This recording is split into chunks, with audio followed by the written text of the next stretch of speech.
What's up, everyone? Welcome back to the Durbin Compound. So today we're out here with my buddy Jonathan. His channel's always up too late, so if you haven't seen it already, you need to go check out his YouTube channel. He's all about his diesel trucks and stuff like that.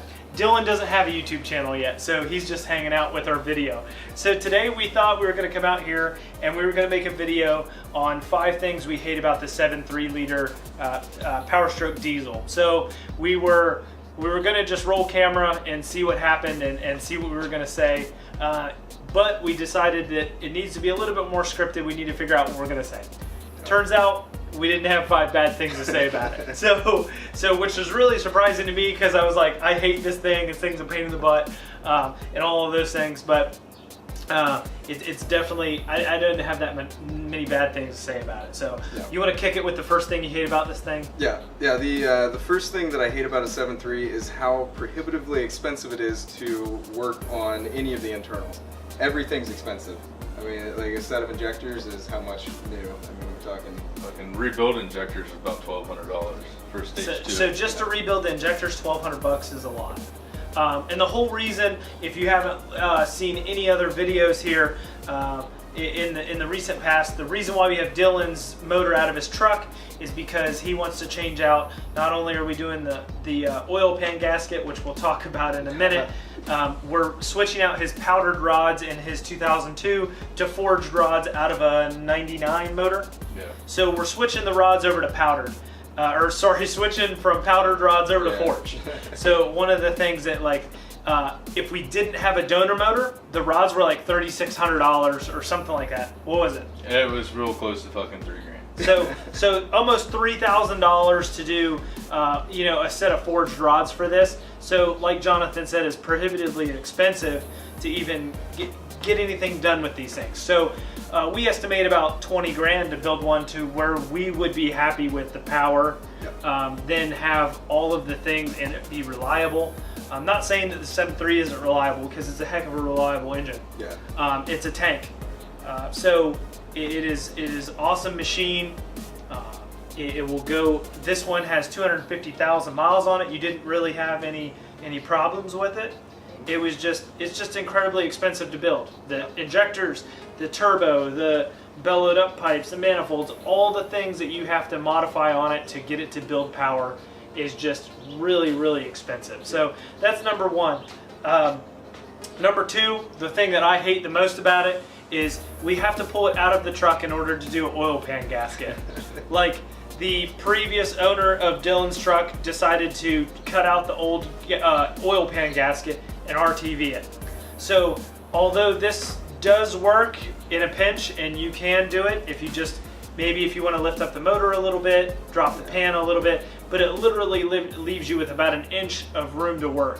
What happened was this guy put in a lot of RTV, and the RTV that was inside the engine in the crankcase actually just basically got filled with oil and came off. And then we found it all in the oil sump when we took the oil pan off after we had it out of the truck. So it's absolute garbage that you have to take the engine out of the truck in order to work on this thing when it comes to anything bottom end. Any oil pan, oil sump, anything like that, you've got to take it off, which is kind of garbage to me. Yeah. I wish you could take the cross member out, but I get it, it's heavy, it's all the above. That would be my second most thing I hate about it. Did we come up with a third one? Did we have a third one? Fuel bowl, the fuel water separator. So yeah, like we were talking about earlier off camera, the third thing we hate about this is the fuel bowl, water separator, and fuel bowl heater. Yeah. So a lot of, especially when I got my 7.3, it left me stranded quite a few times. And that gives us our fourth point, which I'll have you say. But basically what left me stranded a couple times was a fuel bowl heater, and it would pop the max fuse, the big maxi fuse. Yeah. It would pop that bad boy and then leave you stranded, and you were like, what is going on? So I rolled around with a bunch of those fuses. Yeah. Eventually I just took this system off and ran a completely separate fuel system and just said screw the fuel bowl and all that stuff. So there are problems with that. I think Dylan did make a good point, and that it is a little bit more convenient to work on the fuel filter when it is up there on top of the engine. Right. Yep. I totally get that. It's better than being on the fuel rail or on the frame rail and doing an inline filter. I get it. So now mine has an inline on the fuel rail, and it's on the outside of the fuel rail, so it's not really hard to work on. Sure. You could probably do it in a lawn chair sitting on the side of the truck, but you know, it's not in the fuel bowl. So that's our third thing, right? Yep. Third thing that we hate about it. Yep. And last thing, number 4.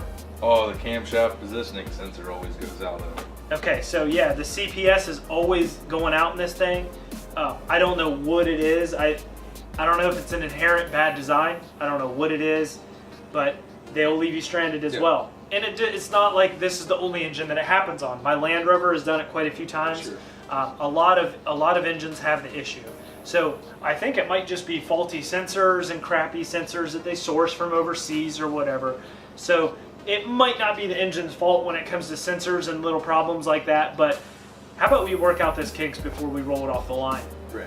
You know, and especially, you know, when this engine came out in 94 or 93 and a half, if you want to get technical, the engine came out and they had these issues. We never even fixed it all the way through 2002 before this thing came off the street. And I think it's still a 6.0 problem as well. So it's like you had plenty of time to fix it. It was just one of those things where, it's a sensor, screw it. It's not our engine. Yeah. It's nothing that we have to worry about. So although, you know, this is probably going to be another one of those controversial videos that I put 5 things we hate about the 7.3, but this thing is an absolute tank. Yeah. This thing we each own one. Dylan owns 2 technically because one's on an engine stand and one was in the truck. So Dylan technically owns 2, I own 1, he owns 1. So we've all had good luck. Mine's a 97, yours is a 2000, and yours is 2002, and the old motor is 99. and a 99. So I have the oldest 7.3. Mine has 225,000 on the clock. Dylan's that we took out has over 250. Yours has 178,000. All right, so it's just getting broken in. It's like hasn't even hit 200,000 miles yet, man. I don't even want to hear from you. So yeah, we've all had great luck with this engine. We love this engine. We're not trying to say anything bad about it. It's just legitimately there are some issues that we wish that were better. Yeah. I wish that you could build this with a lot of power with a little bit of money. I'm sure everybody wishes they could slap on a $10 part and make 500 horsepower, but it just doesn't happen like that. So great design motor. It's been tried and true over the years for sure. But yeah, I think that's all the bad things we have to say about it. I love the heck out of the motor. Yeah, it runs forever. They run.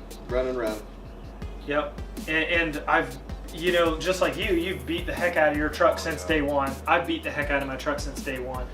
You've got big wheels and tires, so you can't really beat on it or go fast. Yeah. You know, so you know, I beat the heck out of my truck, and it's never done me wrong. So I can't say that I hate the things about it, but there are things that I dislike. Yeah, for sure. Some hate and discontent at all times. So, you guys got anything else to say to the video? No, I think those are pretty much the biggest things, I think. It's a pretty down and dirty video. Dylan's like, man, I'm like feeling weird talking to the camera. I don't want to be online. And like, I totally get it. So me and Jonathan had talked about how awkward it is to like talk to the camera. Yeah, it's and it took us a little different. It took us like at least 30. It took me at least 30 videos to get used to like an actual other person being there. Yeah. Or like an audience, like yeah. You know, so it's crazy, but you'll get used to it hanging around me long enough. Yeah. Hopefully the YouTube thing blows up for both of us, and that we can get a little bit more exposure. I'd really just like to fund my videos, so having funding in the future to buy new things, to either talk badly about them or rant and rave about them is my goal. So I hope you guys enjoy the video. I look forward to seeing you next time. If you like my content, go ahead and hit subscribe, smash that like button.